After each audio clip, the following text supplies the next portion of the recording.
como mínimo 6 décadas de estabilidad y de progreso,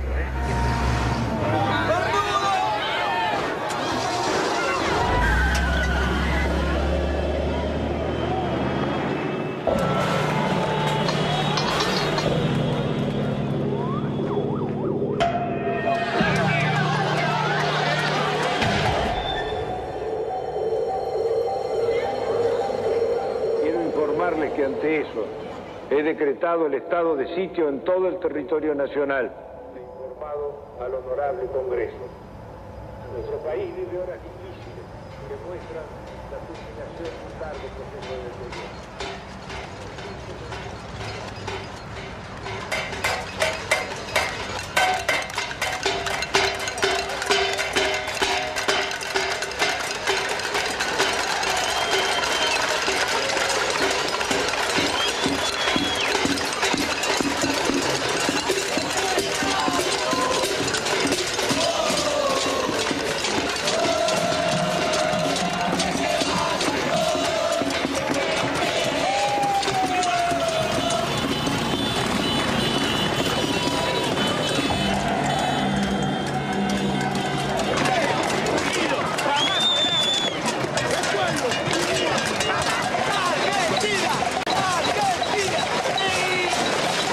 Después de muchos años, cuando el país parecía sumido en la apatía, estalló la insurrección. Era la patriada espontánea de los nadies, que haciendo sonar sus cacerolas, se derramaba por los barrios y ocupaba la ciudad de las instituciones y los bancos. Terminó de hablar y la gente se volcó espontáneamente. Acá no convocó nadie. Yo tengo 50 años, hace un mes y medio que no trabajo y laburé todos los días de mi vida, todos los días. Porque no quiero el estado de sitio, porque no quiero ser una súplica del Fondo Monetario Internacional. Es un modelo que no va más, se tiene que ir de la Rúa y con él todos los delincuentes que lo apoyan.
El pueblo no se va. Son trabajadores, amas de casa, empleados, jubilados y estudiantes, herederos de aquellos que por décadas habían desafiado dictaduras y persecuciones, soportado ajustes y en democracia traicionados. ¿Qué había pasado en la Argentina? ¿Cómo era posible que en una tierra tan rica se sufriera tanta hambre? El país había sido devastado por un nuevo tipo de agresión, ejecutada en paz y democracia. Una violencia cotidiana y silenciosa dejaba más víctimas sociales, más emigrados y muertos que los del terrorismo de Estado y la guerra de Malvinas.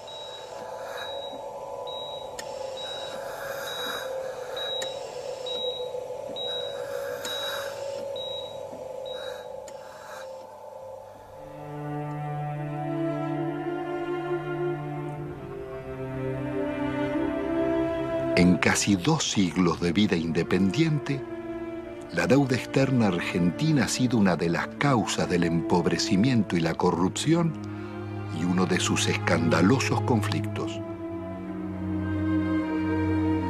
Desde el primer empréstito firmado por Rivadavia en 1824 con la banca inglesa Baring Brothers, la deuda serviría para fortalecer a sus socios argentinos, controlar finanzas y transferir recursos a las metrópolis. Desde entonces, la deuda externa estuvo ligada a los negocios y complicidades de casi todos los gobiernos, desde Mitre y Quintana a Menem y de la Rúa.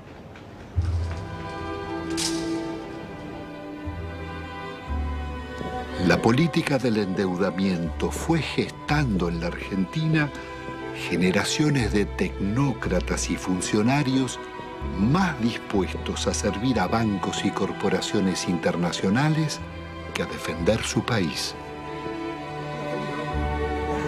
Moldeados en Harvard o Chicago, Oxford o Buenos Aires, sus retratos decoran las galerías oficiales. Allí están colgados desde lobistas del siglo XIX, como Manuel García y Belaustegui, hasta los últimos directores de la banca pública, Pedro Pou, Macarrone y Colombo.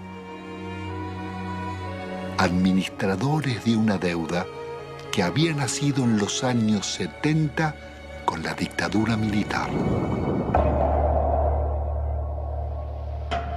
Hemos dado vuelta una hoja del intervencionismo estatizante y agobiante de la actividad. La deuda contemporánea se inicia en forma ilegítima con la dictadura militar.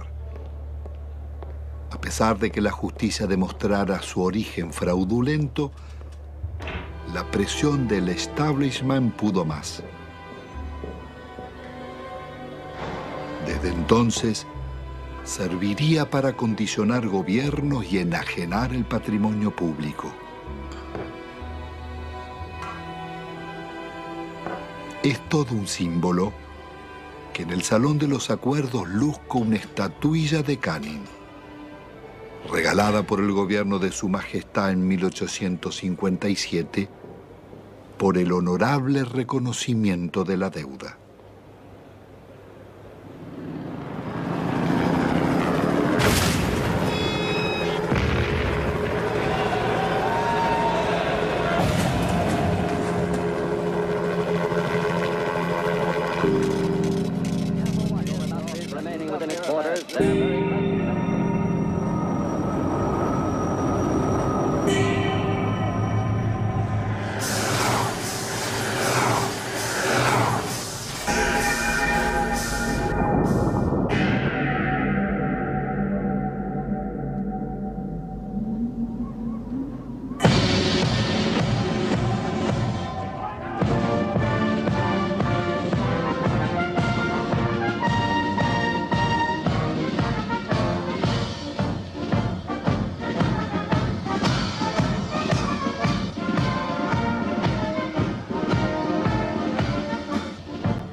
alianza entre los bancos extranjeros y las corporaciones será el nuevo poder en la Argentina. Después de 7 años de plan neoliberal, el gobierno de la dictadura deja un país hipotecado con una deuda externa de 45.000 millones de dólares. La mitad es deuda privada. Son 23.000 millones que dicen deber bancos extranjeros radicados en el país, como el Citibank, el Fair Boston, el Chase Manhattan, Bank of America, el Banco de Italia, Londres, Español, el francés y el Deutsche, y también el Banco Río, el Quilmes, Galicia y otros. Multinacionales como ESO, Fiat, IBM, Ford, Mercedes-Benz, Swift, Pirelli, los grupos empresarios locales de Pérez Compán, Bulguerón y Bridas, Macri, Techin, Fortabat, Pescarmona, Gruneisin, Soldati, Cogasco, Celulosa y otras. Una descomunal deuda privada que un alto funcionario de la dictadura le pasaba al Estado, Domingo Cavallo. Doctor Domingo Felipe Cavallo. Convertido en superministro de Economía de los gobiernos de Menem y de la Rúa, sería responsable del permanente crecimiento de la deuda y de los mayores despojos que sufriera el pueblo argentino.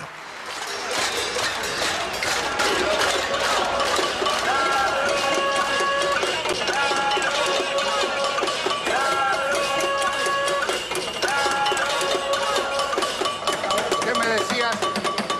La policía defiende a los ladrones, Pino Solano. Estamos en el reino del revés. Los ahorristas tienen que manifestarse pacíficamente en defensa de sus ahorros que han sido confiscados por el banco en complicidad con el gobierno nacional. El Estado debe salvaguardar los derechos de los ciudadanos, no debe robarlos.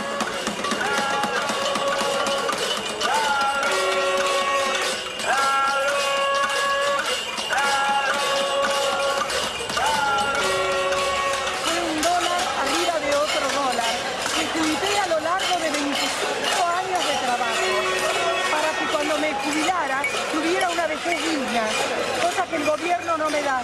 ¿Por qué no nos tratan los bancos como tratan a sus ahorristas en el exterior? Y yo los puse en bancos privados, porque desconfiaba de los bancos nuestros, porque ya me agarraron en el 89. Pero evidentemente soy una estúpida. Entonces, ¿qué necesitan? ¿Una bomba? Yo no soy de poner bombas, pero al menos me desahogo con la cacerola. Esta cacerola le hizo puré a mis hijos para que cada vez que la vea sepa que si me roban porque ellos son unos sinvergüenzas, pero yo luché por mis derechos. Yo soy el decano de los cañitas de Avellaneda, 65 años vendiendo diario y todos mis ahorros están en el Citibank. ¿Por qué no me lo devuelven? El gerente me dijo que me lo iban a devolver. Mentira, mentira y mentira. Y todos mis ahorros del sacrificio de mi vida los tengo ahí. Hay una deuda externa en la que los bancos le deben a la Argentina. Es una deuda inversa, en cierto modo, porque las casas matrices tienen que hacerse cargo de los depósitos bancarios. Eso está en la jurisprudencia argentina desde 1971, en el famoso caso Swift-Deltec, en donde se resolvió que la casa matriz era responsable por las deudas de sus filiales. Y es una estafa que el Estado tenga que hacerse cargo de las deudas del sector privado. ¿Y el caso de nuestra deuda externa? La deuda está plagada de ilegitimidades. Primeramente hay una ilegitimidad de fondo. Es ilegítimo pagarle a los bancos cuando hay 18 millones de pobres y 9 millones de indigentes. Hay una prioridad humana en esto. Segundo, hay usura. La usura está aprobada tanto que si se hubiera aplicado una tasa de interés normal, la deuda externa se hubiera terminado de pagar en 1988. ¿Pero cómo fue la estafa? Hubo préstamos de las casas matrices a las filiales, que eran movimientos intracompañía, que esos préstamos eran considerados deuda externa, cuando en realidad eran movimientos dentro de la misma empresa.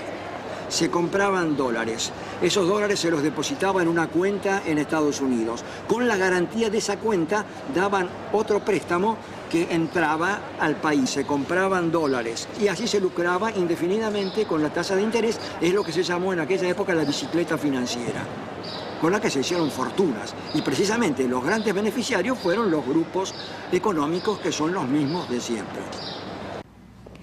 Al finalizar el gobierno de Alfonsín, la deuda externa se aproxima a 54.000 millones de dólares. Menem dejará en manos de la banca acreedora determinar cuánto se les debe. El Congreso jamás trataría la deuda, ignorando la Constitución y la denuncia de Alejandro Olmos. 10 años después, llegará a 130.000 millones. No confundamos a la gente con un mal concepto de la palabra deuda, porque todos queremos endeudarnos, pero después decimos que está mal que el país se endeude. Cuando crece el crédito porque hay alguna deuda, es bueno, la deuda es buena. Todos queremos darle crédito, todos hablamos que hay que darle crédito a la población, que está surgiendo el crédito hipotecario. Es bueno endeudarse, no es malo endeudarse. Se vuelve absolutamente pertinente una cosa que los norteamericanos inventaron hacia 1898 con la ocupación de Cuba. En ese momento había bancos españoles que le habían prestado a la autoridad colonial cubana. Los norteamericanos dijeron, si el pueblo de Cuba no ha sido beneficiado por estos préstamos, no hay deuda. En 1923, cuando un banco británico, entonces el Royal Bank of Canada, le prestó a un tiranuelo de Costa Rica que se llamaba Tinoco unas uvas que estos utilizaron para sí mismos. El Royal Bank of Canada pretendió que Costa Rica le pagara y se produjo un pleito y el árbitro resultó ser un expresidente de los Estados Unidos, el presidente William Taft. El presidente Taft resolvió el litigio diciendo hay deuda, pero hay una deuda privada y no una deuda pública, porque no hay deuda pública si no hay un público, el público como destinatario, como beneficiario. Son actos que de ningún modo han beneficiado al público, más bien todo lo contrario. Han hecho que la persona que compra en un supermercado y paga el IVA resulte el quien paga finalmente estas deudas privadas de grandes empresas, de grandes compañías o de gente en todo caso muy rica. No cabe duda de que la deuda privada irregularmente estatizada, ilícitamente estatizada por el doctor Cavallo, debe ser absolutamente revisado. ¿Cómo se llama esa teoría, doctor? Se llama teoría de la deuda odiosa. Una directora del Fondo Monetario Internacional, Karen Lissaker, representando a los Estados Unidos, dijo, si aplicáramos la teoría de la deuda odiosa, toda la deuda del tercer mundo se caería.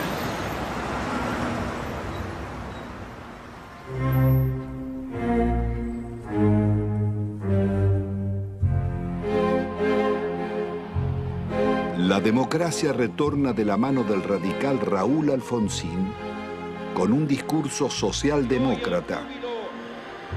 Promete defender los derechos humanos, dar batalla contra la pobreza y demostrar que con la democracia se estudia, se cura y se come. Al balcón del histórico Cabildo de la ciudad de Buenos Aires, el presidente de la República. Responsabilidad de asegurar la democracia y el respeto por la dignidad del hombre en la tierra argentina. Hemos dicho que esto significa que el Estado no puede subordinarse a los grupos financieros internacionales, pero que tampoco puede subordinarse a los privilegiados locales. Pero el Estado está en quiebra y es preciso optar. El ministro Grispum propone denunciar la deuda externa y privilegiar el crecimiento. Alfonsín lo considera inviable y cede a la presión del poder. Y esto ha de lograrse a través de un ajuste que va a ser duro y que va a demandar esfuerzos de todos. Esto se llama, compatriotas, economía de guerra. Y es bueno que todos vayamos sacando las conclusiones.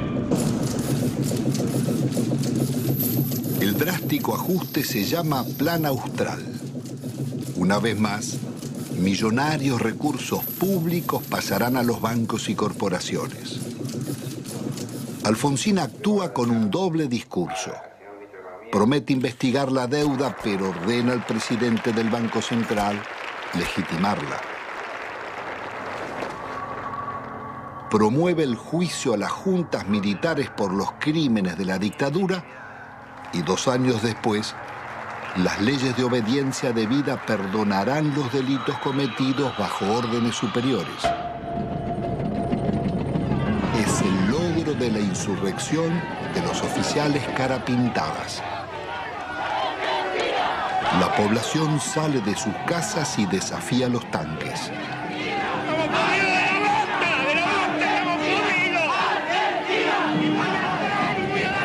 Alfonsín absolverá a los golpistas. Compatriotas, felices Pascuas. Los hombres amotinados han depuesto su actitud. Algunos de ellos, héroes de la guerra de las Malvinas, que tomaron esta posición equivocada. La derrota electoral del radicalismo acelera la crisis. Un golpe del mercado desata la hiperinflación y se producen saqueos en los supermercados. He resuelto resignar el cargo de presidente de la nación argentina con el que el pueblo me honrara desde el 10 de diciembre. Alfonsín debe renunciar 6 meses antes de finalizar su mandato.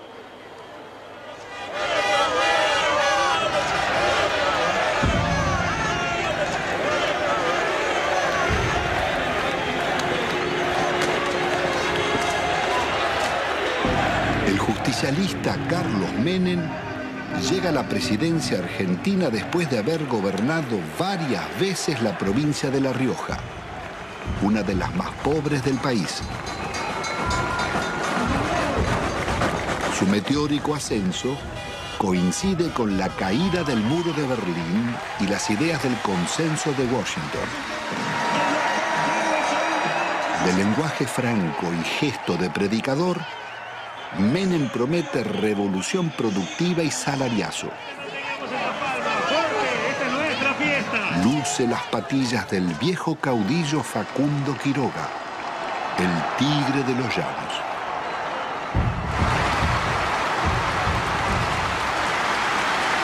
Argentino por argentino de pie, por los niños pobres que tienen hambre, por los niños ricos que tienen tristeza, por los hermanos sin trabajo, por los hogares sin techo, por las mesas sin pan, por nuestra patria. Yo les pido que me sigan, síganme, no los voy a defraudar, no los voy a defraudar, no los voy a defraudar. Ante la mirada de Dios y ante el testimonio de la historia, yo quiero proclamar: Argentina, levántate y anda. Hermanas y hermanos, con una sola voz para decirle al mundo: se levanta a la faz de la tierra una nueva y gloriosa nación. Son los tiempos del supuesto fin de la historia. El discurso único de la globalización y las democracias neoliberales en América Latina.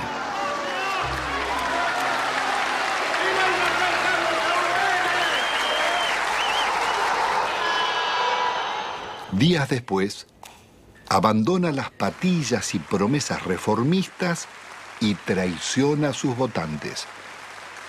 El programa de gobierno será el de la minoría liberal conservadora que lidera el ex golpista Álvaro Alzogaray. Hoy todo cambió y una nueva relación ha comenzado. También una nueva forma de vivir y de pensar. Aunque todos parezcamos los mismos, un cambio decisivo y fundamental se ha instalado entre nosotros. Y es un hecho de justicia histórica que este cambio lo realice un presidente justicialista, cerrando así el ciclo que comenzó hace 40 años. Jamás nadie como Menem había osado llevar la traición como bandera, ni ejecutar con tanto cinismo acciones contra la nación.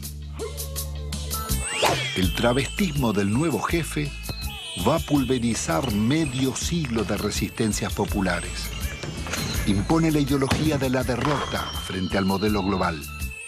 Indulta a los jefes de la dictadura y traiciona a millones de trabajadores que soportaron la represión. Abandona el antiimperialismo popular y la política de no alineamiento de Perón y Evita para establecer relaciones carnales con Estados Unidos. Su programa será el del Banco Mundial y el Fondo Monetario.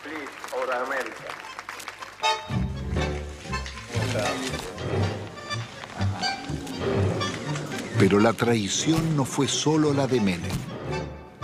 Buena parte de la dirigencia político-sindical tiró por la borda una vida de resistencias. Muchos se sentaron en la mesa del arreglo y optaron por indemnizaciones. Otros se convirtieron en socios del millonario festín de las privatizaciones.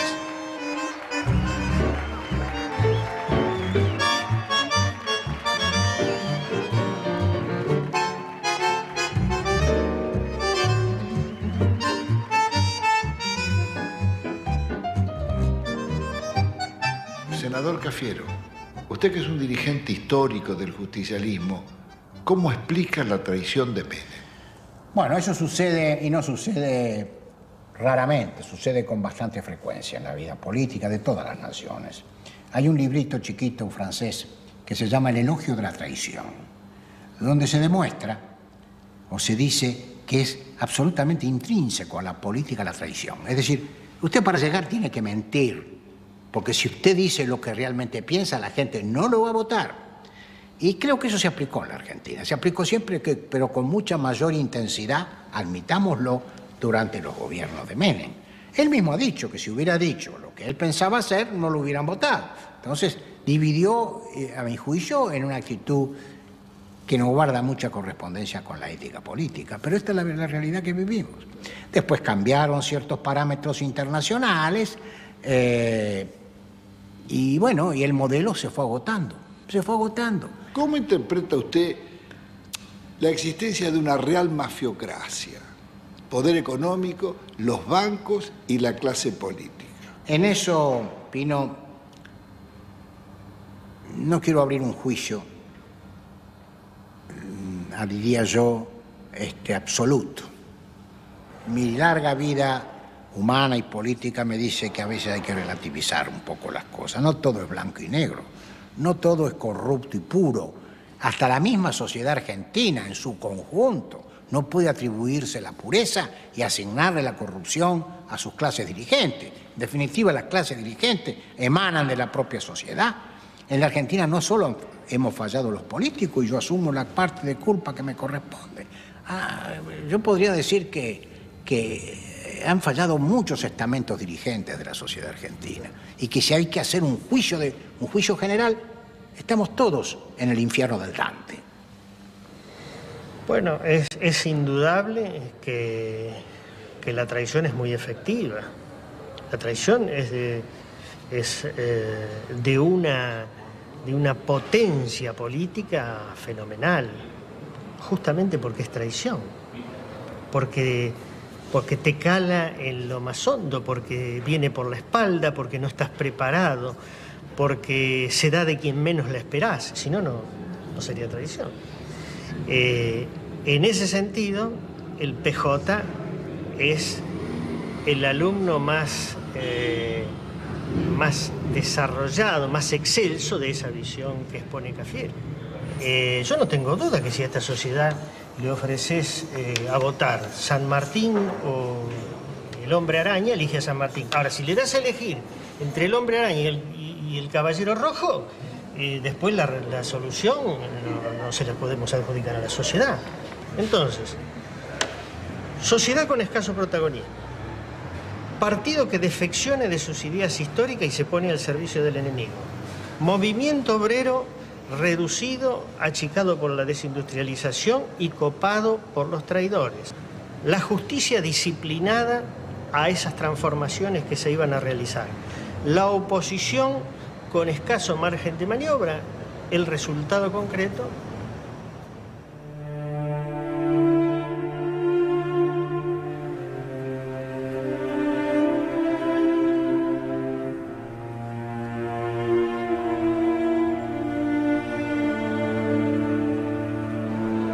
El modelo neoliberal de Menem sería inseparable de la degradación republicana y la corrupción.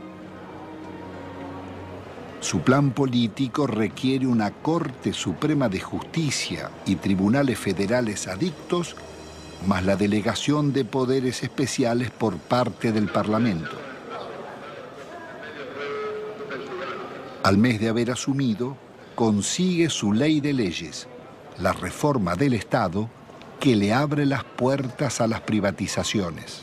El Senado de la Nación trata hoy una ley trascendente para el país, que por primera vez va a atacar en forma frontal las deficiencias estructurales que tiene el Estado Nacional en su conjunto y a través también de sus empresas públicas. Nuestro reconocimiento en nombre del presidente de la República Argentina, porque con este proyecto en su ejecución iniciamos la revolución productiva.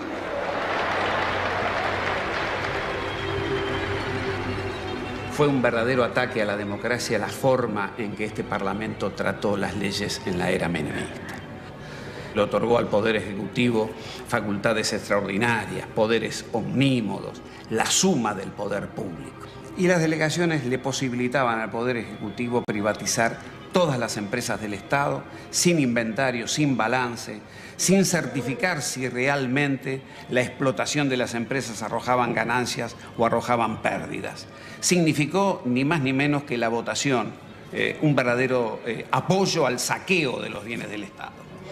¿Y quiénes la votaron? La votaron los justicialistas, la honorable complacencia radical, lo tengo muy presente, al Chacho Jarolaski ordenando a muchos de sus legisladores que se retiraran del recinto para que el justicialismo pudiera aprobar estas leyes. Pocas veces se van a dar tantos factores para que una minoría tome el poder sin tirar una bomba, como lo hicieron, sin disparar un solo tiro.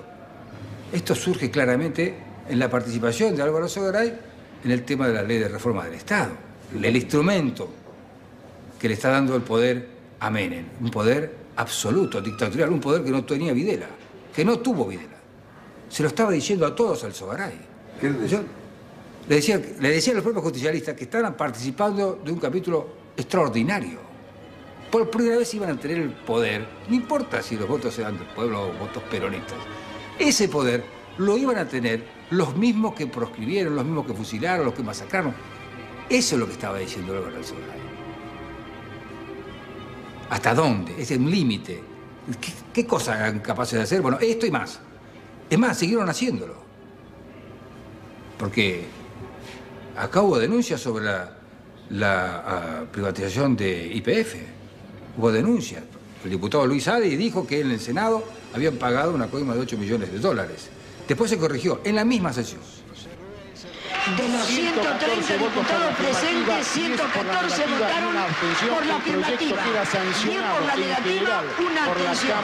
No podemos más que felicitarnos de estos diputados que han dado el quórum, que han hecho funcionar la Cámara, pero creo que hoy es un día de júbilo, hoy es un día de festejo para la Argentina, que desde hoy el petróleo pasa a ser de las provincias, YPF pasa a ser una empresa que cotiza en bolsa, que va a tener inversión privada, y el dinero que de esto surja es de los jubilados. Miles de millones de dólares pasan del patrimonio del Estado a los jubilados. Las bellas palabras escondían algunos de los actos más infames que el Parlamento haya cometido. Con sobornos y falsos diputados fueron votadas las privatizaciones de YPF y Gas del Estado, las dos mayores compañías argentinas. no solo el país perdía las empresas que más habían invertido en su industria, sino que los jubilados y trabajadores serían estafados. La oposición no bastó para impedirla.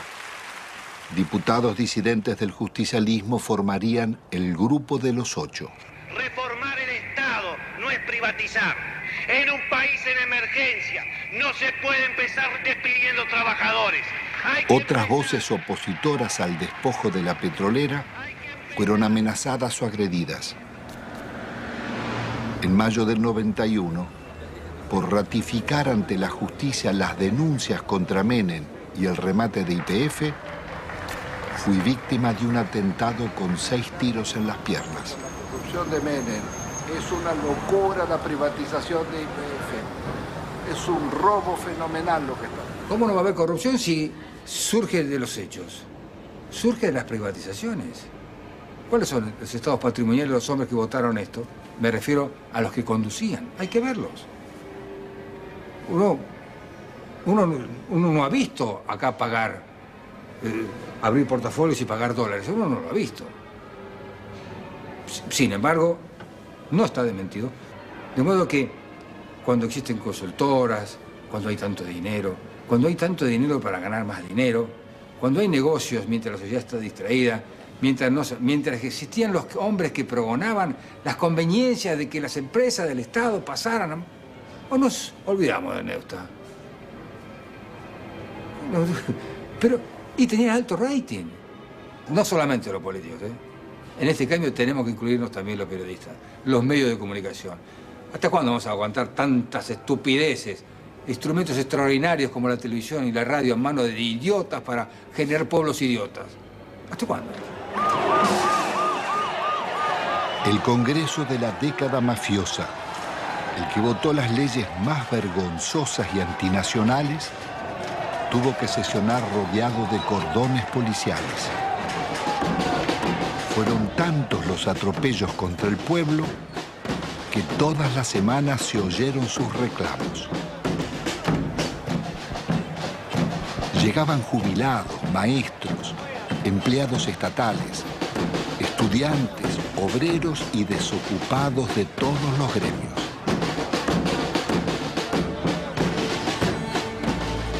Comenzaron los tiempos oscuros en que el presupuesto nacional se aprobaba en Washington antes que en el Congreso. Y el ministro Dromi llamaba a la resignación porque el país estaba de rodillas.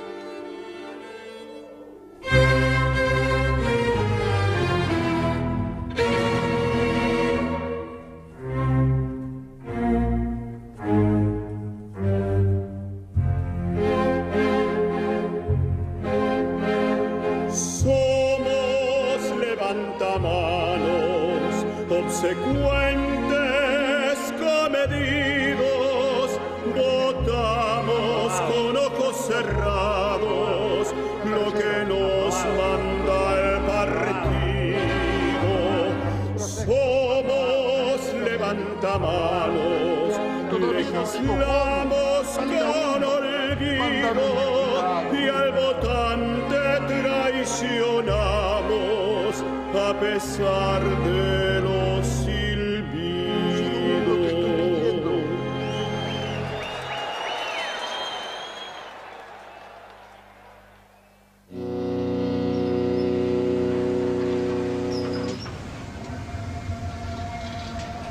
El instrumento concebido para consolidar el modelo es el plan de convertibilidad.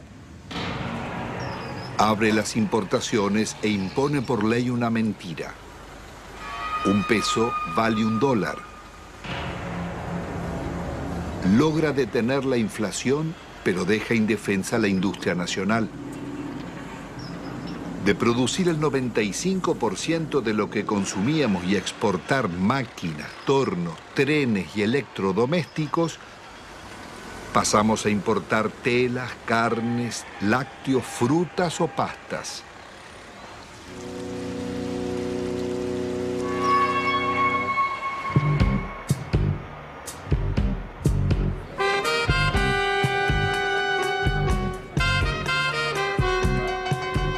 país se dolariza. Todo podía pagarse en pesos o en dólares. Pero con inflación cero, las tarjetas de créditos y los bancos cobraban intereses usurarios del 50% anual, cuando en Estados Unidos y Europa eran del 7%. La fiesta del dólar a un peso impidió competir a comerciantes y empresarios llevándolos a la quiebra. Desaparecerían miles de industrias y talleres, textil, metalúrgica, autopartista, manufacturas domésticas y muchas otras.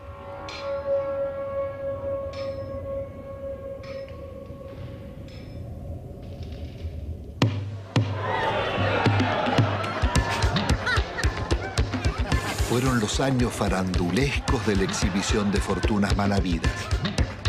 Tenemos que tratar de no robar por lo menos 2 años. Es lícito la coima, es lícito apropiarse de lo ajeno.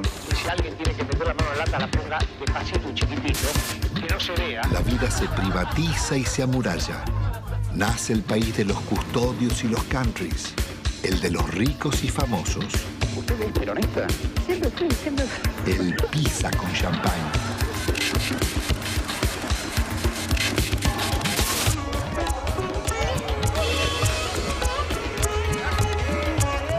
Tocar YPF, tocar el petróleo en Argentina era tocar a la madre, era lastimar a Gardel, era ofender la bandera. El petróleo bajo la tierra no le sirve a nadie, a ninguno. Esto pasa cuando no usas la cabeza. Y yo creo que todos tenemos derecho a una cuota de frivolidad de cuando en cuando. De gran seductor que usted tiene, ¿si le molesta un poco? No, todo lo contrario, me ayuda.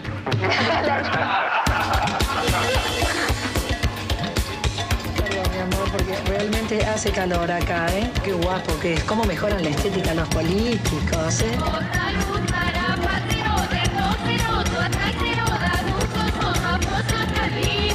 Estoy apasionado por este modelo económico, que es mentira, que produzca más pobre, que lo fabrique.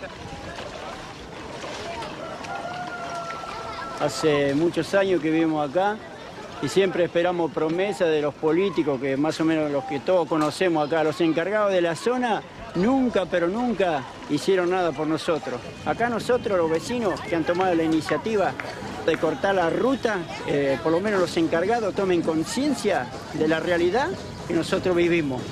Los chicos no pueden ir al colegio. Cuando hay un enfermo al fondo, no puede salir porque no puede entrar a la ambulancia, no puede andar un coche. Nosotros queremos vivir dignamente, como merecemos. Somos gente pobre, somos gente humilde. Nosotros no queremos comprar ilusiones. Que nos vengan a nosotros con un asadito, con una ropita, con una botita para los chicos. Y nosotros queríamos que ese rollo se entube. Había todo el dinero, todo lo necesario, pero el dinero que hicieron se lo llevaron ellos. Nos robaron.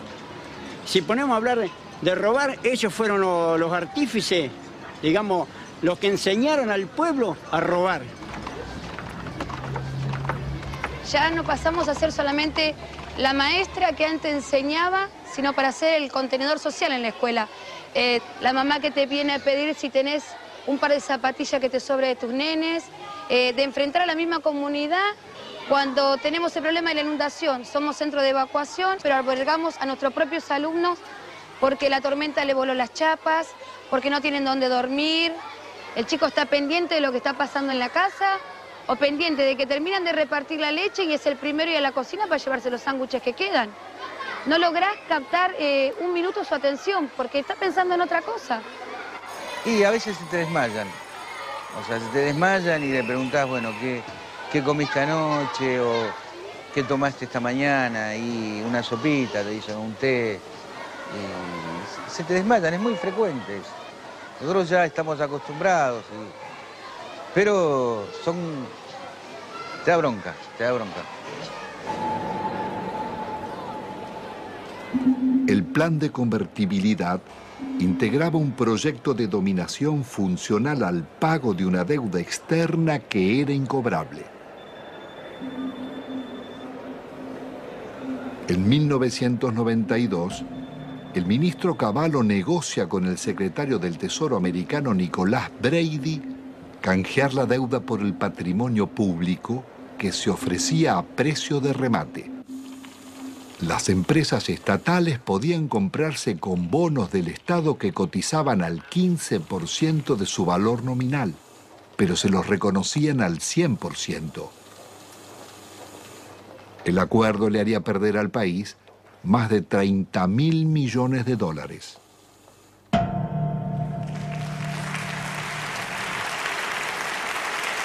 El gobierno de la Nación Argentina cumplimenta esta noche 7 cabalísticas privatizaciones, 7 sectores estratégicos del quehacer nacional.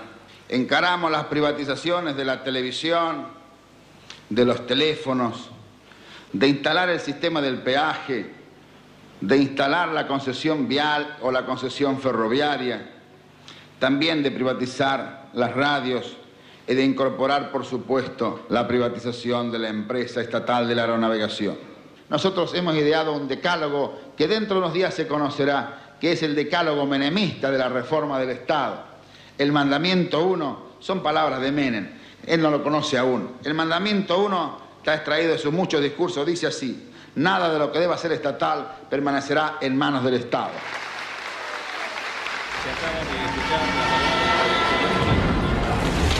Nada quedó en pie. No importaba qué eran ni cuánto valían, ni cómo o por qué debían venderse.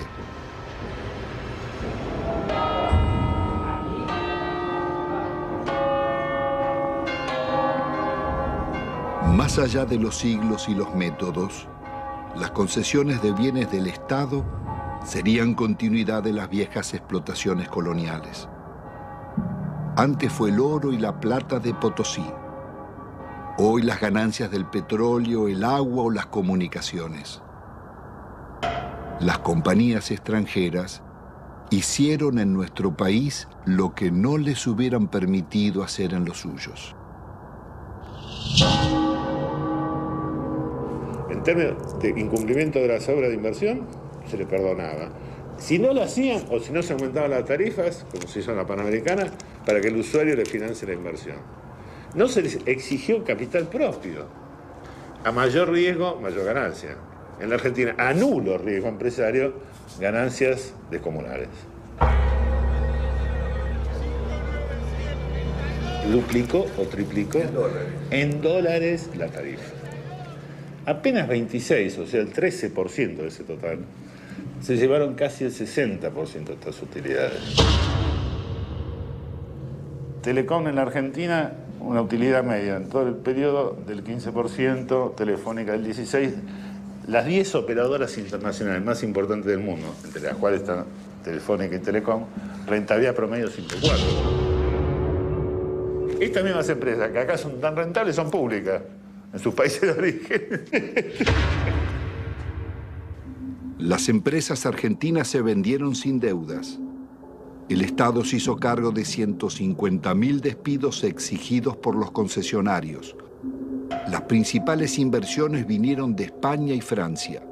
Entel se vendió por la quinta parte de su valor a Telefónica y Telecom. La endeudaron por 6.000 millones de dólares. Aerolíneas Argentinas daba beneficios y tenía 37 aviones. Fueron hipotecados por Iberia para comprarla. Aerolíneas terminó vaciada. La empresa de agua fue tomada por un consorcio europeo liderado por las compañías Suez y Vivendi. La endeudaron en 8 veces su capital. Obtuvieron rentas excepcionales y no realizaron las obras convenidas. 800.000 personas quedaron sin agua potable y 1 millón sin cloacas.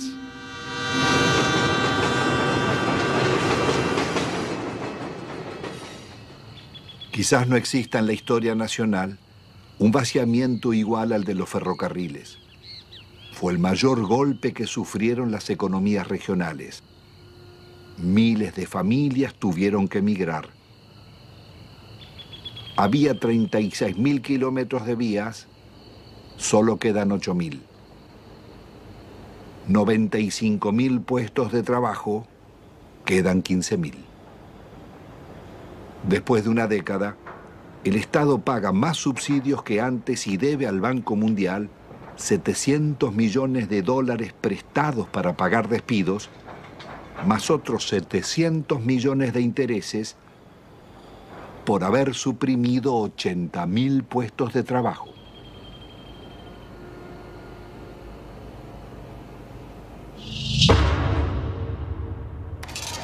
Cuando se hicieron las privatizaciones, no había subsidio para nadie, al contrario, el argumento para privatizar ferrocarriles fue el déficit. Hoy están subsidiados hidrovías, los ferrocarriles, los concesionarios viales. La magnitud de subsidio recibido por las rutas nacionales fueron 1.100 millones de dólares. Y dejaron de pagar 980 millones de dólares de canon. O sea, se robaron 2.000 millones de dólares. Deben pagar un canon por el uso económico de un bien público nuestro como sociedad. Ninguno pagó el canon. ¿Quién no pagó? Ninguno. Ni los concesionarios viales, ni el Correo, ni Unequian. Sistemáticamente la seguridad jurídica en Argentina fue unilateral. Es para las empresas. Pues, siempre que renegociaron en contra de los usuarios y consumidores. ¿Cuál es la razón para que siga funcionando semejante impunidad? La política. Y los negocios políticos y los acuerdos políticos. Las privatizaciones se hicieron a la medida de las corporaciones.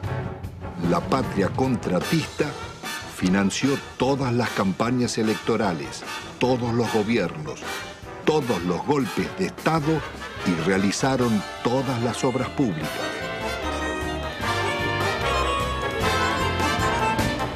Ningún otro sector gozó de tantos privilegios, mercados cautivos, subsidios millonarios, ventajas impositivas, sobreprecios, condonación de multas e incumplimientos, prórroga de concesiones y especificación de deudas en dólares. Fueron expertos para no cumplir los contratos con el Estado, defraudarlo, litigar contra él. Estos son Sogma y Sideco de Macri, Bridas de Bulgeroni, Loma Negra de Fortabat, Pecom de Pérez Compán, Techín de Roca, Benito Rollo, Pescarmona y otras.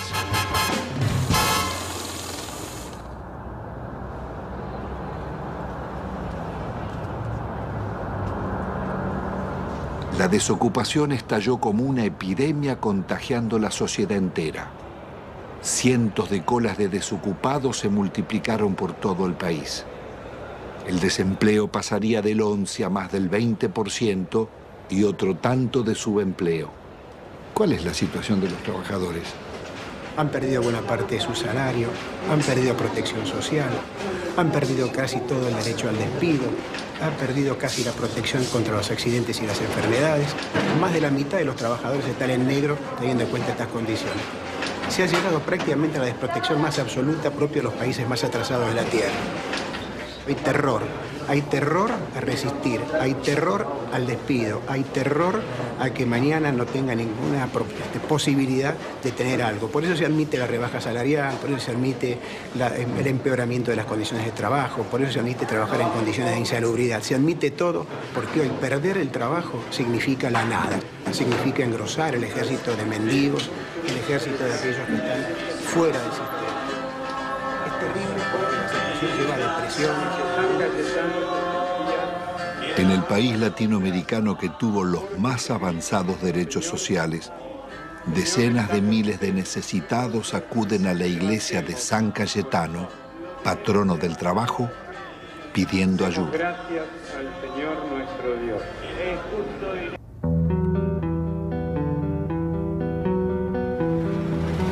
Argentina es un caso único en el mundo y en América Latina. No se conoce un país que haya entregado su gas y su petróleo sin haber perdido una guerra. Hay que pensar que fue una verdadera traición al país de una clase dirigente. México, Brasil y Venezuela no privatizaron en absoluto su petróleo. Félix, ¿por qué fue una salvajada la venta de YPF? Fue una salvajada por el papel que tenía YPF dentro del país y en el concierto de las petroleras del mundo. Uno tiene que recordar que cuando Mosconi constituyó la primera empresa estatal del mundo, YPF, se tomó el concepto de que el petróleo es un bien estratégico y la venta de los combustibles un servicio público de interés nacional. Cuando subía el precio internacional, YPF mantenía bajos precios en función de sus costos y no del precio internacional. Yacimientos Petrolíferos Fiscales fue creada en 1923 bajo la dirección del general Mosconi. En 1907 se había descubierto crudo en la Patagonia. A pesar de sus detractores, la industria petrolera pudo desarrollarse sin depender del capital externo, siendo un modelo para América Latina. Fue tan exitosa su expansión que recaudaba tanto como la provincia de Buenos Aires y detectó reservas por $200.000 millones. Fue una salvajada por la cantidad de ilícitos que cometieron para privatizarla. Si se aplicara la ley de hidrocarburos, la mayor parte de las concesiones caen. Argentina podría reconstruir rápidamente una petrolera estatal si aplicaran hoy con decisión política la ley de hidrocarburos. Las áreas estratégicas donde más habíamos invertido las concedieron por 25 años por lo que esos pozos producían en 9 meses. El remate fue tan grosero que Menem mismo se llevó las acciones a Nueva York para venderlas. A 19 pesos una acción que costaba 38 y 350 millones de acciones por 19 pesos tenés la estafa del país. Fue tan grande la estafa que se contrató a la empresa McKinley para que rebajara las reservas argentinas y al año siguiente se subieran al mismo nivel que se tenía anteriormente. Vendieron un área con una reserva, supongamos, 100, y la reserva del área tenía una reserva de 140. El monopolio de las 4 empresas nos ha castigado con las tarifas más caras del mundo y paga regalías de las más bajas del mundo. ¿Pero y quién controla los pozos? Sacan lo que quieren. Sí, y hacen simple declaración jurada. ¿Cómo? Por simple declaración jurada nos dicen, nos informan a los argentinos lo que extrajeron. El valor de las reservas y de lo que está bajo tierra y el valor de las instalaciones se lo regalaron. No hubo que montar nada. Estaba el área con los muchachos adentro, con los equipos adentro, y estaban los caminos donde se colocaba el petróleo iba a tal caño, iba a tal otro caño. Toda la que está era la excelente infraestructura que habían tenido las empresas del Estado, especialmente YPF. Si acá no se construyó nada porque las empresas del Estado, tan castigadas, trabajaban con un horizonte de planeamiento para los próximos 20 años, cosa que se olvidó. Están disfrutando de eso. Si están viviendo del crédito que le dejaron las empresas del Estado en cuanto significa bienes de infraestructura, petroleros y gasíferos. Esta es la realidad de la Argentina. Tampoco se comprendería el desarrollo industrial argentino ni la Patagonia sin la acción de YPF. Había desarrollado gasoductos, acerías, caminos y usinas e hizo nacer decenas de ciudades promoviendo el progreso social de sus poblaciones. Ahí estaban, entre otras, Comodoro Rivadavia, Caleta Olivia, Cutralcó y Plaza Huíncul, que fuera el primer campamento petrolero de la provincia de Neuquén. Bueno, todo esto que está desolado, que está tapiado, que está abandonado prácticamente, era lo que era Campamento 1 y este sector era la administración, el corazón de YPF. Y esto a partir de la privatización, la gente se comienza a ir porque tiene que buscar otros medios de vida, por eso se producen los abandonos de los hogares, digamos, se buscan otros horizontes. ¿Se ganaba bien? No, si los sueldos eran, no teníamos ningún problema. No había problema de salario acá, de necesidades. Nunca nos faltaba un peso a nosotros. Lo que pasó fue un crimen, un asesinato. Esto es impensable. Nadie podía imaginarse que podría suceder una cosa Las privatizaciones, acá por lo menos en la zona, se hicieron prácticamente sin inventario. Acá había un montón de elementos que había dejado YPF que desaparecieron. Grandes motores, por ejemplo, vehículos de rezago, material nuevo, trépanos, herramientas, ropa. Había muchísimas cosas que no estaban inventariadas y nadie sabe dónde fueron a parar. Acá se puede desarmar un galpón que nadie sabe dónde está, ni cómo está, ni por qué está. Bueno, esto es lo que queda de la empresa PEXE, que fue formada por el sindicato petrolero SUPE, para que los trabajadores de alguna forma hacerle creer de que iban a ser empresarios. La empresa presenta quiebra, hay sueldo, plata que nos deben. Eso contaba con la complicidad de la gente del SUPE que sabía de todo esto. Ellos conocían muy bien el desmantelamiento que se estaba haciendo de YPF.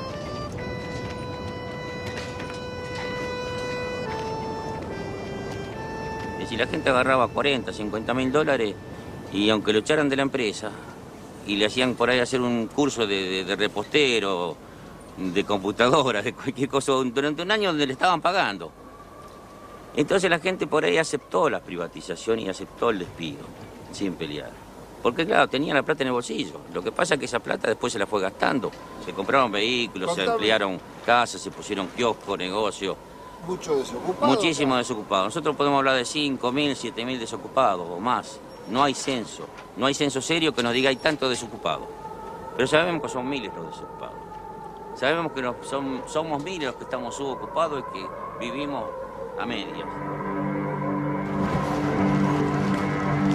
Pero los desocupados no solo fueron los de YPF. A ellos se sumaron otros miles de las industrias y comercios que cerraban. Años después, en el invierno del 96, Utralcó protagonizaría una pueblada. Nos estamos cagando de hambre nosotros. Le damos el gas, le damos el petróleo, le damos la electricidad y nos pagan así. Agotados sus reclamos por trabajo, miles de desocupados se instalaron en la carretera nacional durante días y noches, soportando 10 grados bajo cero y resistiendo las cargas de la gendarmería.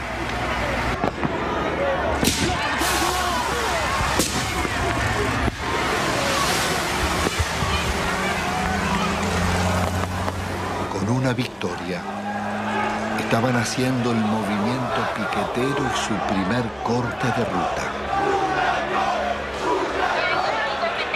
Me retiro del lugar y las fuerzas que vinieron conmigo también. La juez ordenaba el retiro de la gendarmería. ¡El pueblo ganó! ¡El pueblo! ¡El pueblo ganó! ¡El pueblo ganó! ¡El pueblo unido jamás será vencido! ¡El pueblo unido jamás será vencido!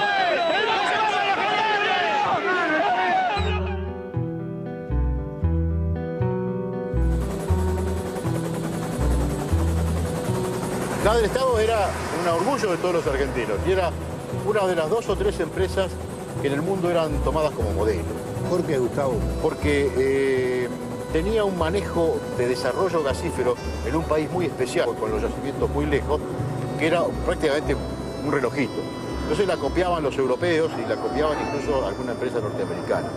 Y además porque en 50 años de trabajo había incorporado 5 millones de argentinos a disfrutar del gas natural. Y en 90 años anteriores, que estaban las compañías británicas, solamente había 300.000 argentinos con un gas importado muy caro. Petrobras había tasado a gas del Estado en 25.000 millones de dólares. Nosotros, con la tasación de consultores internacionales, la vendimos en 2.500 millones de dólares. 10 veces menos. 10 veces menos. 10 veces menos. La acción depredadora de Repsol en la región fue tan grande que la comunidad mapuche llevó sus denuncias a los organismos internacionales. Bueno, acá nos encontramos en el lugar donde un integrante de la comunidad construyó su vivienda y que bueno, no la pudo habitar porque cuando hizo el pozo de agua para sacar agua se encontró que no tenía agua, no había agua pura, sino que lo que encontró fue gasolina. Este es el caño que puso mi papá en el año 95, supuestamente para sacar agua, para el consumo y para para sembrar algo. Y ahora ustedes van a ver qué fue lo que sacó. Sacó gasolina. Les voy a mostrar que es totalmente pura. Estamos a 7 años de la descontaminación que supuestamente debió hacer Repsol acá, y lo que sacamos no es agua, justamente. Es casi nafta azúcar.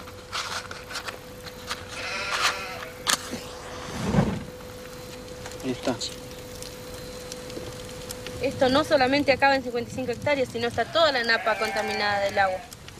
De acá hacia abajo, donde da el curso de la napa, el agua se va hacia abajo.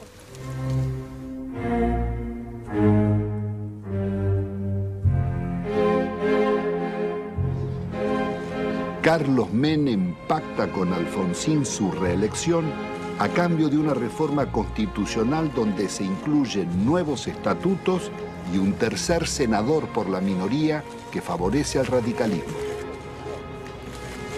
El Pacto de Olivos o Pacto del Bipartidismo se realiza sin consulta ni debate, de espaldas a la ciudadanía para garantizar la continuidad del modelo. La reforma viene a legitimar a Menem, que ha promulgado más de 300 decretos leyes, 10 veces más que en toda la historia nacional. Vaciados los partidos de propuestas de cambio y participación, poco quedó en el radicalismo y el justicialismo de sus causas fundantes. Se fueron transformando en organizaciones para el reparto de cargos públicos. Una corporación de profesionales que no reconoce ideologías y atraviesa transversalmente casi todos los partidos, sin otra lealtad que a sus privilegios.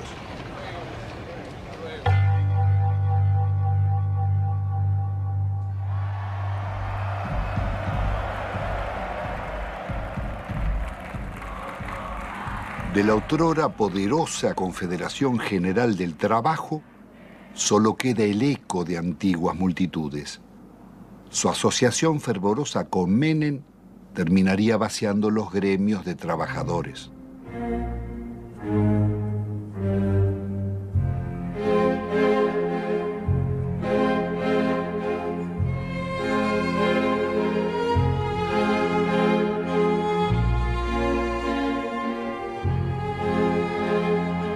Entre besos y abrazos, los gordos de la patria sindical negociaron a los trabajadores e hicieron fortunas personales.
La sociedad argentina le reprocha haber sido parte imprescindible de un pacto mafioso de impunidad que se consolidó en nuestro país en la década del 90.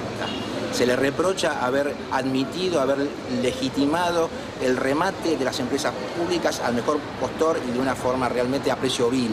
Se le reprocha el despojo de los derechos de los jubilados, el despojo de los derechos de los trabajadores, haber justamente brindado impunidad a los políticos que han delinquido en la función pública. En las últimas décadas, Ninguno de los altos funcionarios que delinquieron contra el Estado fue condenado.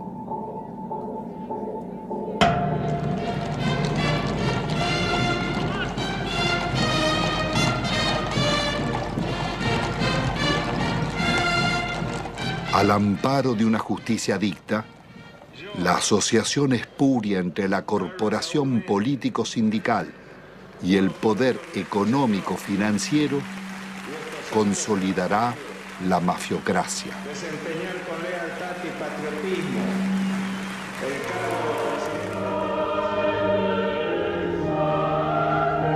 Señores, menuda tarea es la de conducir la marcha de un país, sobre todo en los tiempos difíciles y complejos del mundo actual, cuando términos como patria, bien común, moralidad, respeto al otro y amistad social se encuentran en baja o desmonetizados.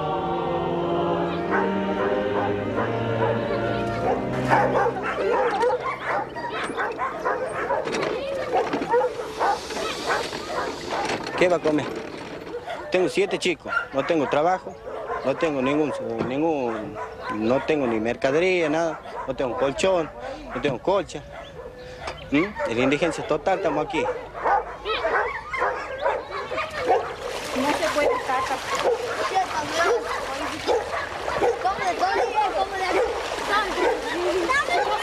Así ya cayendo de las casillas. Nunca dan nada por aquí.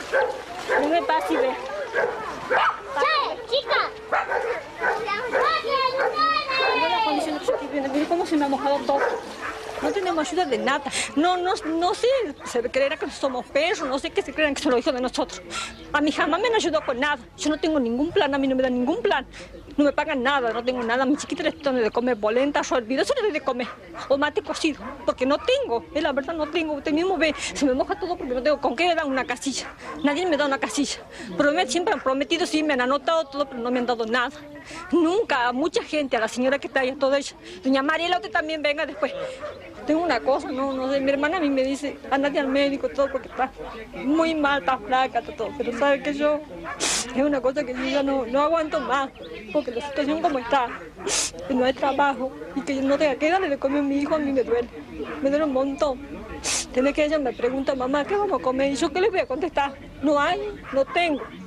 Ellos no entienden, son chicos, pero uno le tiene que decir la verdad. Tiene que decir la verdad, pero bueno, a mí me duele decir que no tengo que darle de comer, pero es la verdad.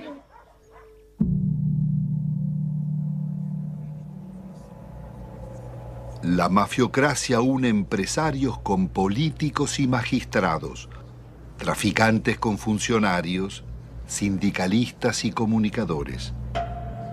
Fueron tan hondas las complicidades como hipócrita su accionar. Sí, yo presidí la comisión de lavado de dinero que mostró de qué manera todo el dinero negro proveniente de narcotráfico, corrupción y evasión era sacado de Argentina. Iba por empresas máscaras, básicamente constituidas en Uruguay, por eso el sistema uruguayo era de alguna manera el brazo ejecutor de la salida, de ahí una banca de corresponsalía en Estados Unidos o en Suiza. Sí, nosotros investigamos al Citibank, investigamos al Credit Suisse, al Dresdner Bank, al JP Morgan. Es decir, ellos tenían en Argentina el centro de sus operaciones sucias, a través del Citibank, el Banco República y el Federal Bank de Moneta.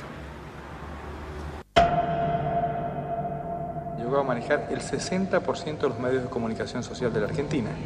Además, de los medios de comunicación, por ejemplo, canales por cable, Telefe, Azul Televisión, Radio Continental, Editorial Atlántida, torneos de competencias y distintos canales por cable al interior, Cablevisión, además de ser el controlante del paquete accionario de Telefónica de Argentina. Así que no solamente eran los medios de comunicación, sino las telecomunicaciones en Argentina.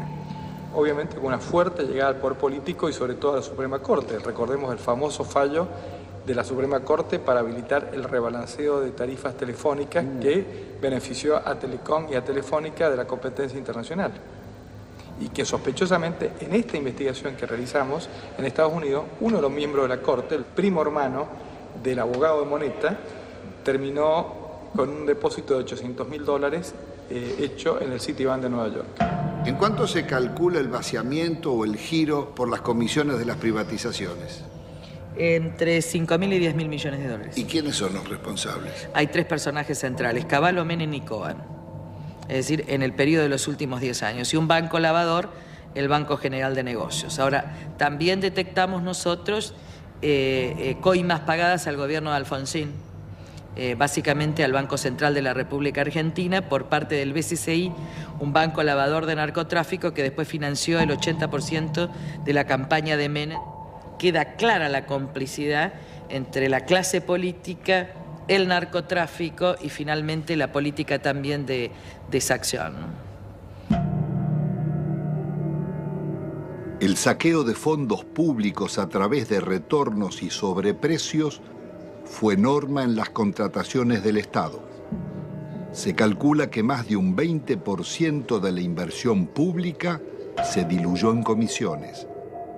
El ministro Manzano, aludiendo al presidente, diría: robo para la corona.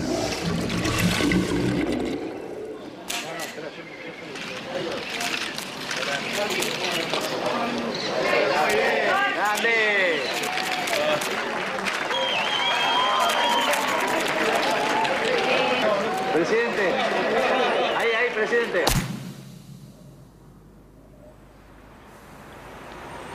Uno de los mayores focos de corrupción fue el PAMI, Obra Social de los Jubilados.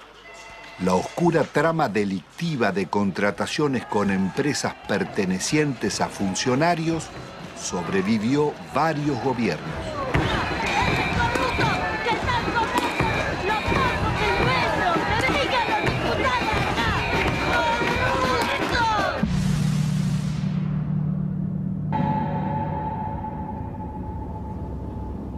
Yacyretá es una de las más grandes represas de llanura del mundo, con un dique de contención del río Paraná de 67 kilómetros de largo. Fue la mayor obra financiada por los argentinos y la caja negra de la política nacional desde la dictadura en adelante. ¿Cuál fue el mecanismo de la corrupción en Yacyretá? Bueno, fue sobrevaluar siempre los valores de las obras, alargar los plazos de obra, llevar la obra hacia adelante, como hoy estamos, sin poder terminarla y generando costos, porque estamos hablando de 13.000 millones, pero todavía no sabemos cuándo la vamos a terminar. 5 veces bajo. 5 veces. Le doy un ejemplo concreto. La reprogramación 85, evaluada en 30 millones de dólares, que fue informada durante varios años al Banco Mundial y al Banco Interamericano de Desarrollo. Ese valor terminó firmándose en el año 89 en 180 millones de dólares. Muchos lo firmaron, algunos no la firmamos y así quedamos fuera del trabajo de Yacyretá en la consulta. ¿Entre esos usted? Entre ellos. ¿Y quién no, estaba era un señor Carretoni. Sí. Fue el que manejó toda la campaña de Alfonsín en su momento y de Angelos en el otro. Convencional constituyente también. Convencional constituyente en el 94. El señor Carretoni, que era el dueño de la consultora líder del Grupo Argentino. Suegro del director general de la constructora. ¿De quién? Repítemelo. El señor Carretoni, suegro del ingeniero Rizzo. Es decir, que el jefe de la consultora que debía controlar costos, terminación, calidad técnica de las obras, era el suegro del constructor. Exactamente, eso.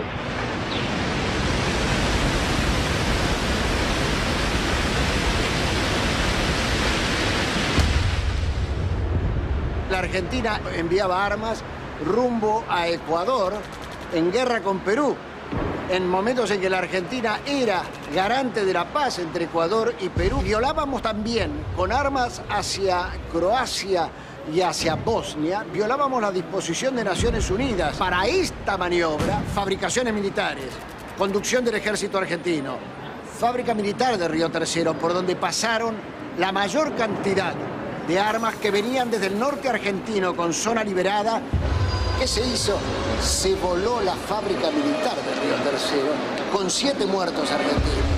después de marzo del 95, era menester hacer desaparecer todos los rastros, entre ellos los documentos, los inventarios y todas las huellas que podían demostrar de que aquello no fue una casualidad, sino fue una clara intencionalidad al servicio del encubrimiento. ¿Quiénes componían esa banda para la asociación ilícita? Califican como jefe de la asociación ilícita a un expresidente de la República, Carlos Saúl Menem. La lista no es aquí terminante, ¿no? Hay muchos más, pero hay también algunas circunstancias como estas. Los suicidios, muertes accidentales. Se cae un helicóptero enfrente al hipódromo argentino en el campo de polo, donde muere uno de los hombres claves. El general Juan Carlos Andreoli. Se suicida con mano invertida el capitán Estrada, hombre que ha formado parte de las bandas del terror en los tiempos horrorosos en la República Argentina. En este cuadro, lo que hoy falta investigar es dónde está la plata que se robaron. Carlos Menem, su cuñado Emir Yoma, Cavallo y otros involucrados en la causa del contrabando de armas serían arrestados. Pero la Corte Suprema los dejaría en libertad. El delito impregnó la dirigencia en todos sus niveles. Ministros, jueces y altos funcionarios fueron llevados a la justicia por causas de corrupción, como los justicialistas Alberto Coan, Gerardo Sofovich, Juan Carlos Alderete, Matilde Menéndez, María Julia Alzogaray, Carlos Grosso, Claudia Bello, Triaca, Dadone, Grisanti, Amira y Emir Yoma, Vico y Espadone, los funcionarios radicales Del Conte, Mazorín y muchos otros, y los candidatos presidenciales Angelós y Masachesi. Me pongo al frente de lo que hace a combatir la corrupción. Las anteriores amenazas se referían a una causa por exportaciones de oro, donde se generaron aparentemente créditos fiscales ficticios. Si no querés que te arruinemos en el trabajo y la vida, deja de romper las pelotas, me corta en el brazo. Durante los años de Menem, las mafias se desarrollaron bajo la complacencia del gobierno y seguirían actuando después. Su accionar dejó decenas de secuestros extorsivos, asesinatos,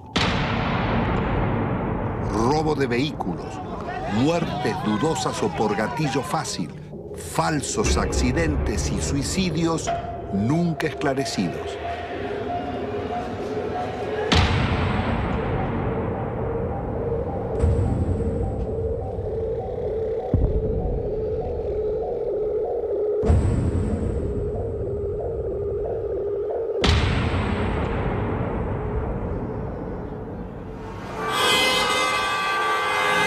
En la Argentina de los grupos mafiosos, la campaña mediática de la Alianza promete trabajo y lucha contra la corrupción, respetando el modelo económico y la deuda externa.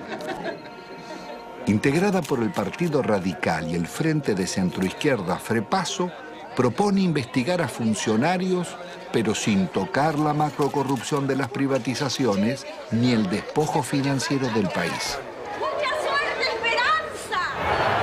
Fernando de la Rúa y Carlos Álvarez derrotan al candidato justicialista Eduardo Duhalde. El nuevo gobierno continuará con las políticas recesivas del Fondo Monetario. ¡De la Rúa! ¡Arriba de la Rúa! Una vez más, el mandato de la ciudadanía será traicionado. Rebaja de salarios públicos y aumento de impuestos.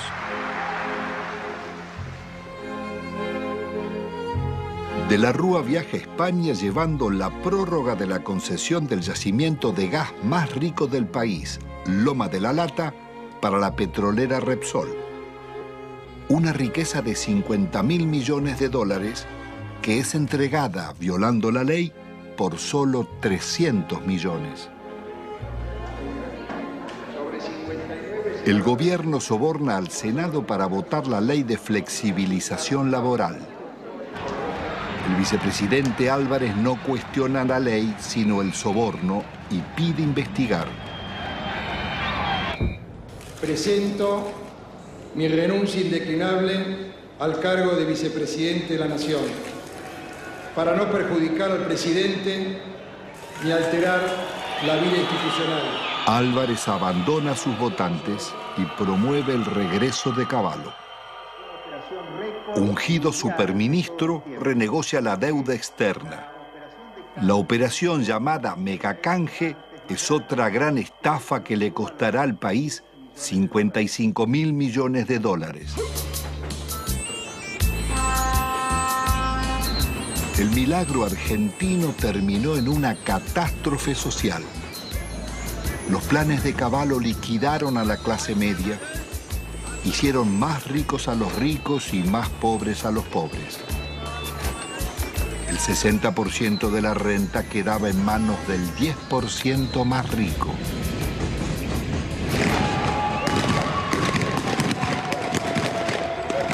Está padeciendo la gente tiene hambre, somos guerrilleros, mirá la hambre que tenemos. De la Rúa opta por la represión. 2 jóvenes desocupados son asesinados en Corrientes al desalojar un puente. Otros 3 piqueteros baleados en Salta y Jujuy. Jamás un presidente constitucional había dejado tantos muertos en tan poco tiempo.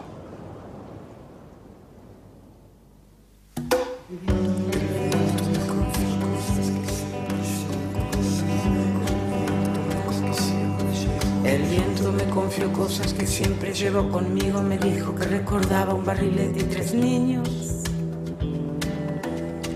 Que el sauce estaba muy débil, que en realidad él no quiso. Que fue uno de esos días que todo es un estropicio. Iba cargado de culpa y seguía confesando. En su lomo de distancia no cabalgaba ni un pájaro. Era un fantasma ese viento, un alma en pena penando, y en ese telar de angustias tejió sus babas el diablo. Aquí se pudo prever con exactitud qué iba a pasar luego de cada ajuste económico que existía en el país. Los famosos ajustes, estos desde la época de Alfonsín, de Menem y demás, cada ajuste significaba la irrupción en el hospital de una cantidad enorme de desnutridos, de niños desnutridos y de sus familias. Entonces era como decirse uno a otro, mira, esperemos, todos 3 meses hay que preparar cama. Venía una cantidad impresionante de chicos desnutridos. Hasta que nos hartamos y en el año 82 salimos a la calle e hicimos un gran movimiento que salió en todos los diarios y que interesó a todo el país. Pero la política siguió, la política del ajuste. Cada ajuste era una puñalada en el corazón para un médico que venía aquí porque sabía que después de ese ajuste, 3, 4, 5, 6 meses más, los chicos que nacían en ese periodo no iban a comer. Entonces íbamos a tener esta cantidad de chicos y de ahí nació este documento que nosotros hicimos hace poco que dice, otros toman las decisiones, nosotros lo vemos morir. Pero resulta que cuando nosotros empezamos a leer, traducíamos bibliografía del inglés. Entonces nosotros veíamos cómo se solucionaba, cómo le arreglábamos los líquidos, cómo le arreglábamos las sales, cómo le arreglábamos las proteínas. Y después ya, viendo que cada vez era más y que nos sobrepasaba, empezamos a leer otras cosas. Hasta llegamos a leer un libro argentino, Juan P. Garrahan, no sé si le suena. Dice, la desnutrición no es una enfermedad socioeconómica y cultural que se soluciona poniendo a trabajar a todos los factores de la nación. Nos dice que le vamos a dar alimento, que le vamos a todos los factores de la nación. Y ahí explotó todo, ahí ya nos dimos cuenta. ¿Y qué hacemos nosotros con el desnutrido mandándolo a la casa? ¿Qué hace la nación? Claro, le damos un enfoque cientificista. Claro. Pero este último año fue una explosión atómica. Nosotros teníamos 18% de chicos desnutridos en el hospital, pasó a prácticamente el 80% de chicos desnutridos en el hospital.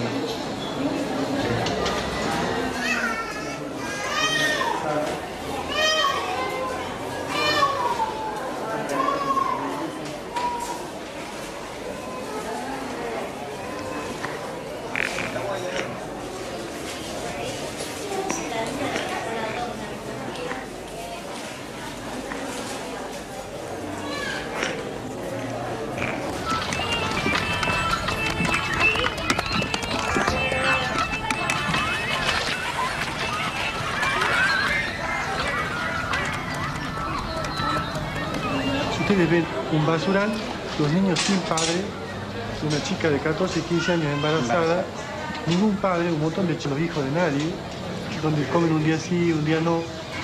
Y yo le digo a esa chica que tiene 14, 15 años, mira, dale a tu nene para que la diarrea, pollito, polenta, lechecita, agua limpita. Y bueno, eso es una falta a la ética, eso es una crueldad inconcebible. ¿Cómo le voy a decir si ella está comiendo de la basura? Los chicos viven de la basura.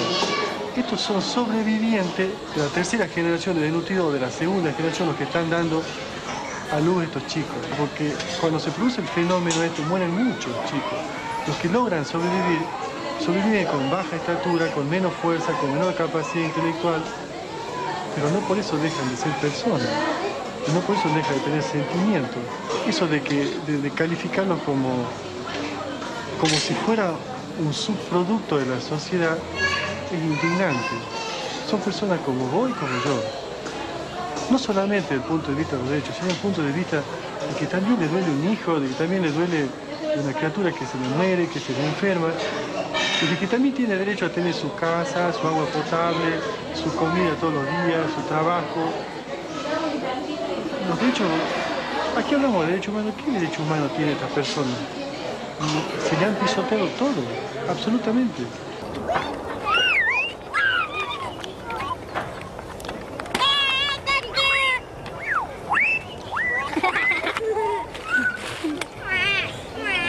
La idea que yo percibo tiene que algún sector de la sociedad se está queriendo deshacer de estas personas. Y restan a ese sector de la sociedad. ¿Y cuál es ese sector de la sociedad? Está identificado, el que se llevó todo. 90% de indigentes, 10% que lo tienen todo. No sé qué modelo, esto no es un modelo, esto es una cosa que yo tengo 54 años y es siempre lo mismo. La historia es ajustemos. El que vino no sabía ajustar y sigamos ajustando. Y se cagan todos. Y los chicos se los va corriendo como de la mesa y caen abajo y no comen nada. Lo que no se quiere ver del país, que es la gente que nace, vive y muere sin documentos, sin estar registrada, la otra Argentina, la oculta, con los que están incluidos y los excluidos. Porque con los excluidos ya no nos interesa ni rescatarlo, que no se reproduzcan, ponerle el DIU, esterilizarlo, sacarlo de circulación. Todavía nadie se animó a decir no mostrarlo.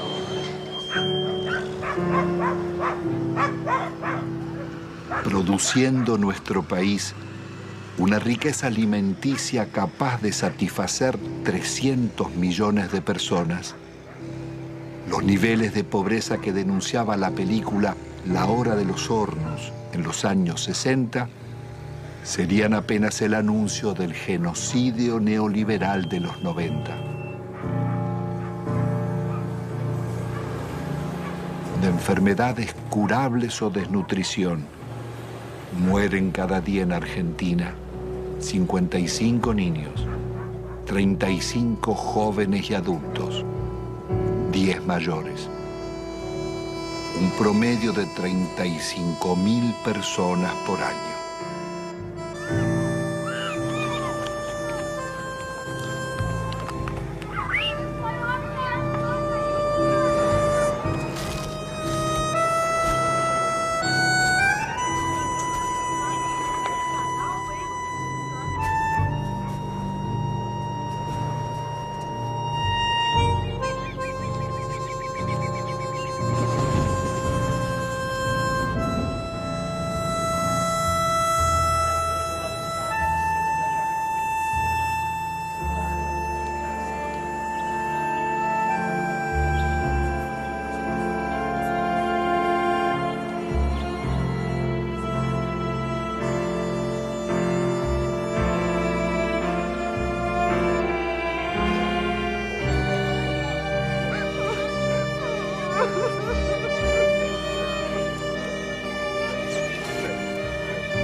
El país era presentado al mundo como el modelo a seguir.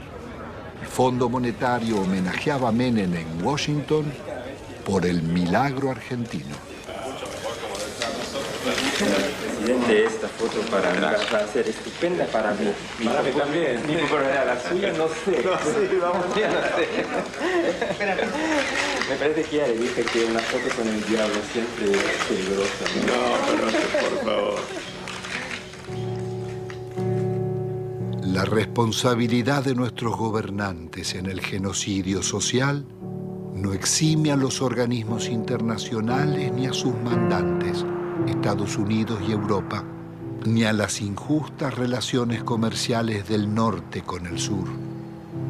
Los programas económicos neorracistas que dieron grandes beneficios a costa de segregar y producir la muerte prematura de millones de personas son crímenes de lesa humanidad en tiempos de paz.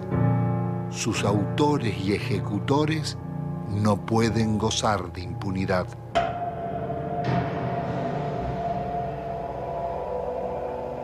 Después de un cuarto de siglo, el balance económico es devastador. La deuda estatal y privada pasó de 7.800 a cerca de 170.000 millones de dólares, pero se ha pagado en concepto de servicios casi otro tanto y 150.000 millones se han fugado al exterior. Argentina ha perdido otros 150.000 millones por los subsidios agrícolas en Europa y Estados Unidos. Desde 1999, el crecimiento será cero y el país marcha hacia la devaluación y la cesación de pagos.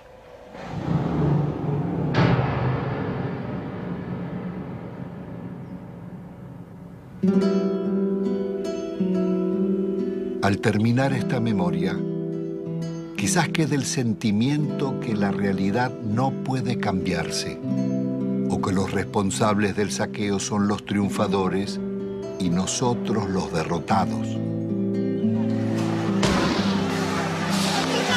Pero la realidad fue distinta. Ni la dictadura, ni Menem, ni de la Rúa consolidaron sus proyectos, ni los bienes concesionados se perdieron para siempre porque pueden recuperarse.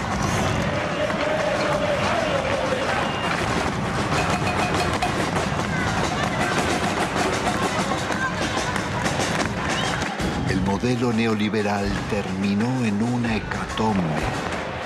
Sus responsables no pudieron vender todo lo que deseaban, ni los mayores bancos públicos, ni los grandes astilleros Río Santiago, ni las usinas termonucleares, ni Yacyretá, Salto Grande o EPEC.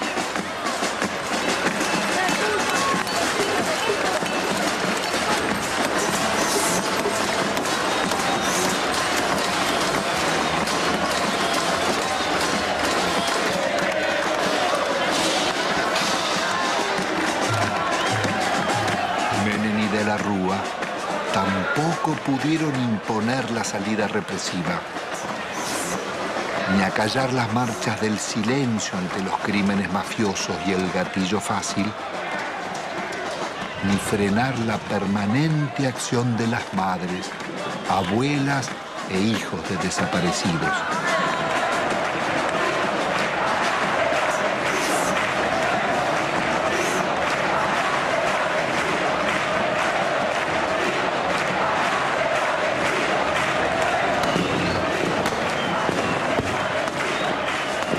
Se los impidió otra historia, la de miles de luchas y movilizaciones de resistencia del movimiento social desarrollado durante la década. Organizaciones territoriales, piqueteros, comedores y asambleas barriales, ocupaciones de tierras y asentamientos, la Gran Marcha Federal y cientos de otras marchas y paros nacionales. El CTA, las fábricas recuperadas por los trabajadores, las continuas protestas de jubilados, las mujeres rurales en lucha, estudiantes, ahorristas, comerciantes y artistas culminaron en esa pueblada espontánea de diciembre que, como el 17 de octubre o el Cordobazo, cambiarían la historia argentina.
Existe em andamento um projeto maquiavélico de destruição do Estado brasileiro. Pretende-se entregar todo o patrimônio da nação, estatais, Banco do Brasil, bancos estaduais, subsolo, Amazônia, enfim, entregar tudo o que representa riqueza, riqueza verdadeira, para os donos do poder mundial.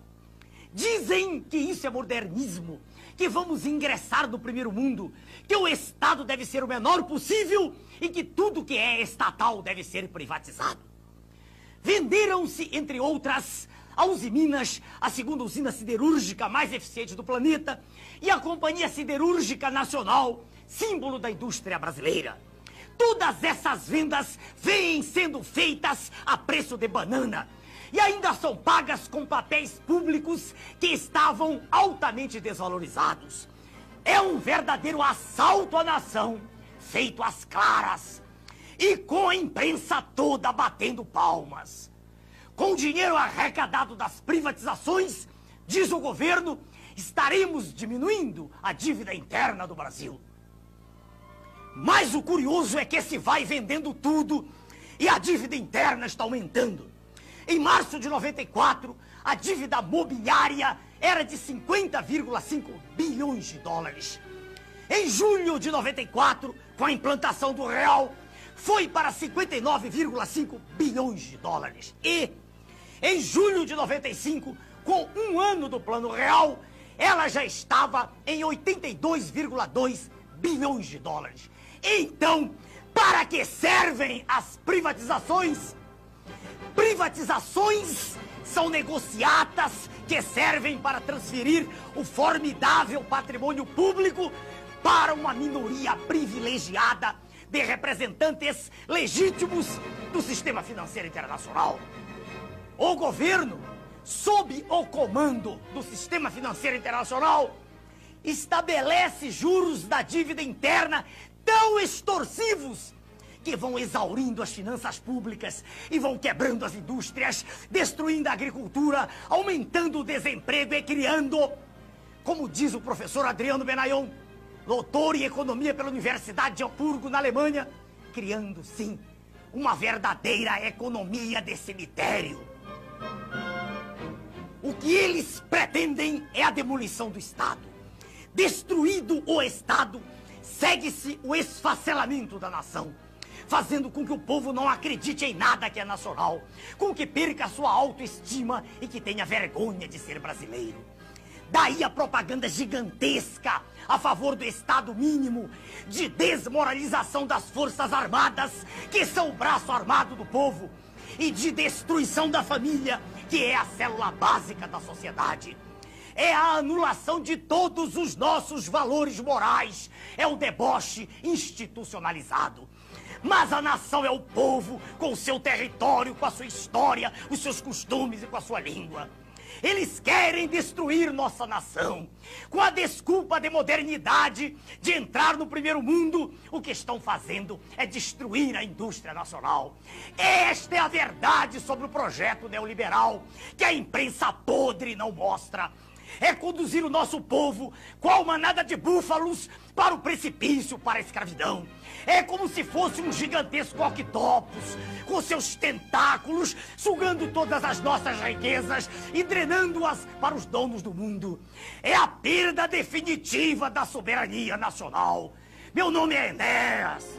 Edward Snowden saiu dos Estados Unidos, foi para outros países, vive escondido, tá, não pode voltar político na Rússia. Não pode voltar para os Estados Unidos, senão ele vai ser preso. E o Glenn Greenwald, que é também um jornalista que teve acesso ao Edward Snowden, mora no Brasil e é correspondente estrangeiro aqui, publicou esses documentos que mostram que algumas conversas do Michel Temer com o embaixador americano. É isto. Então o povo brasileiro precisa saber e ele precisa se explicar. Porque conversar com o embaixador americano é normal. A questão é basicamente saber se isso foi republicano ou não. Né? Nessas conversas tinham sugestões de que... Nessas conversas ele falava como aliado do PT e sugeria que o governo deveria ser retirado. Simples assim. O atual presidente golpista do Brasil conversando com a espionagem norte-americana sobre como os brasileiros devemos organizar nosso destino. Tchau, Lui, meu irmão.